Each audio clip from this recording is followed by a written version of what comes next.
Welcome back. A few little updates over here. We'll have a look at this later in the video because we've got some few little things we need to talk about. Oh, as normal, that little hen, she's been crazy. What do you want? To show off, I guess. That is our little hen. Come here. Come on. You're not missing out on anything. But weather's been pretty good. Now that we've got this new roof on, everything is staying dry. We've had quite a lot of rain. We've just realistically had a nice little break in the weather, which has been good. Flew the birds. They really enjoyed it, which was good. Stayed up for quite a while. Had a couple that sort of stayed out, which was this little hen. She stayed out for an hour or so later, and then this cockbird as well. But don't know, not. Well, that's very uncommon and very rare for them. They don't ever do that anymore. So, you know, maybe they were just enjoying a nice little bit of weather. All the birds, you know, looking pretty well, quite happy. Yeah, we'll keep moving on. At the moment, I've just got the best kittle hen in here at the moment. Pretty much just called, well, I've pretty much just called her Best Hen. That's her name for the time being. Well, probably stick with her now, but she's over here by herself. We've got a bit of mucking around to do, which we'll probably talk about later on the video, just because we have some more birds coming in a couple of days. So, yeah, that's going to throw things out a little bit. Come here. What are you doing? Stop showing off. All right, I'm going to accidentally tread on you if you keep walking in around my feet like that. Very nice little hen, that one.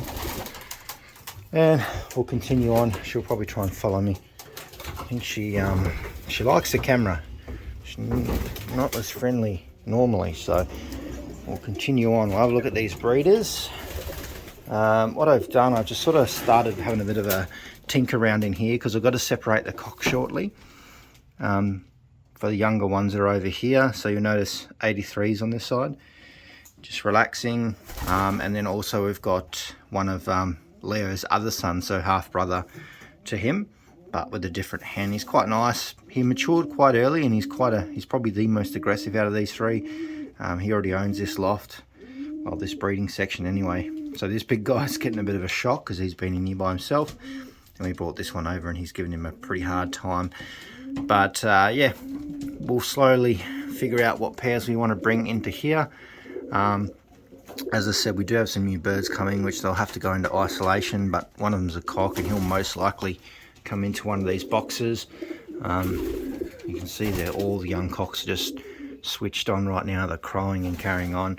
So yeah, we need to sort of get them separated and then bring over some pairs we want to start breeding in here, get the cocks sort of familiar with their boxes, and also separate those hens because you know, we've got to figure out which hens we want to put with them just yet, but we will figure that out shortly. And we'll go over into the breeding section because there's a bit of excitement happening over in here.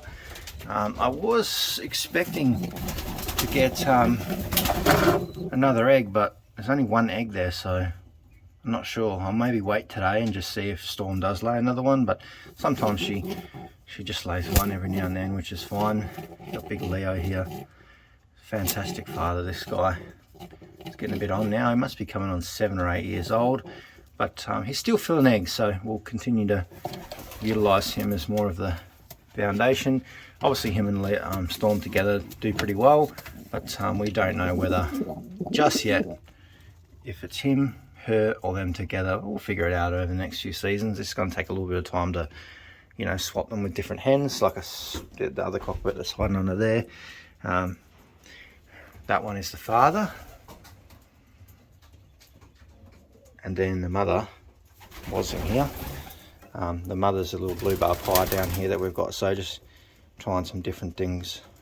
They were a bit later in the season anyway. So those eggs are doing well. These ones are also the pair above's eggs. Shock's just doing us a little bit of a handy favour at the moment. I know a lot of you guys have asked whether I am going to pair him up this year. Well, breed from him. He's just fostering at the moment. These actually aren't his eggs.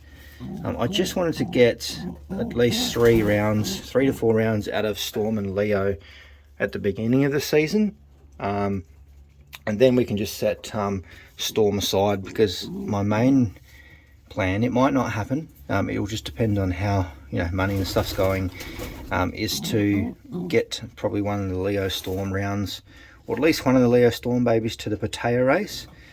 So I want to give Storm a bit of a break between there, but also have some babies to race from. So we may get one or two of this pair's, Leo and Storm's babies, to Pattaya next year. So I thought I'd get 3 or 4 rounds out of her pretty early, and then we can pair them back up again later. So big shock here, the big fella, he's just sort of helping us out, which is very good. And we may pair him up. There is a couple of little hens over there that might work really well with him, so we will get to that a little bit later. He's probably only going to do 1 round anyway, which is that one there that he's fostering. And then the egg that Leo's on up the top, we might slip it in under these guys, because I don't want to breed from these ones. They're just a foster pair as well. So 83, you're showing some interest here. That's good. Who is that on the other side of that wire? I can't see. Oh, it's one of the little inbred hens. Very interesting. He hasn't overly shows a lot of interest just yet, but the weather, like I said, is we get some really nice weather like this and it just switches them on, which is good. We're getting close to better weather. I will double check these ones this weekend. That gives us about a week or so of incubating to see whether or not they're fertile, which is fair enough. Yeah, we'll see how we go. They're looking pretty good anyway, but I will just check them again shortly. Maybe we might get lucky, but there was the eggs was, well, I could see the yolk in there, so I couldn't see any little veins in it yet. So that's what we want to see, the little bloodlines coming through it, and then the little baby starting to develop. So not just yet, but we will very, very soon. Wow, that one actually hatched. There we go. It's either hatched or still hatching. So very, very fresh. Look at that little baby. So realistically, I was gonna slip those eggs in under this pair down here, but they were very slow in hatching those ones. But this one, now he's actually just hatched, which is good. That baby, I checked that an hour or so ago, and there's only like 2 chips on it, which is interesting. Probably similar. Okay, so you see the amount of chips that are on this one here? That's how much that egg had on it there. So I can't believe how quickly that little one hatched. Far out. That's actually pretty impressive. I've never seen one hatch so quick like that. They started chipping yesterday, and then I come out this morning and had like 4 or 5 chips on it, and then look at that. He's just, gosh, I'm gonna have to call that one Turbo or something, a woodpecker. He has gone to work on that. That's amazing. I've never seen it so quick. Let's just pull that off, because that's stuck on there, mate.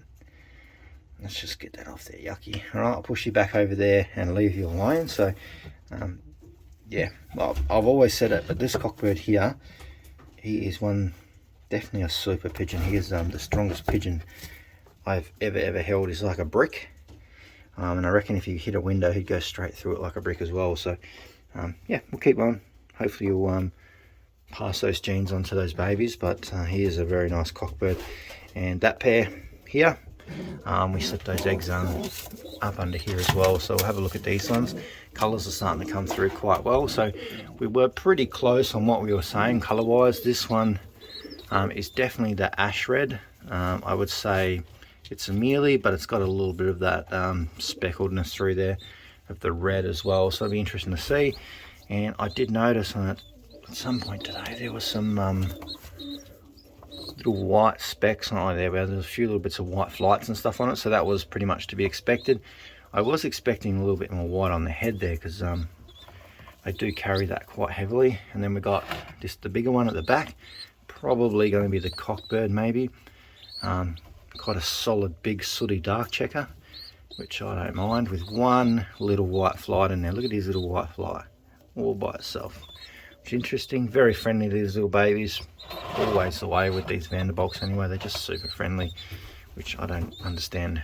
It's just a genetic thing. I think it's passed on.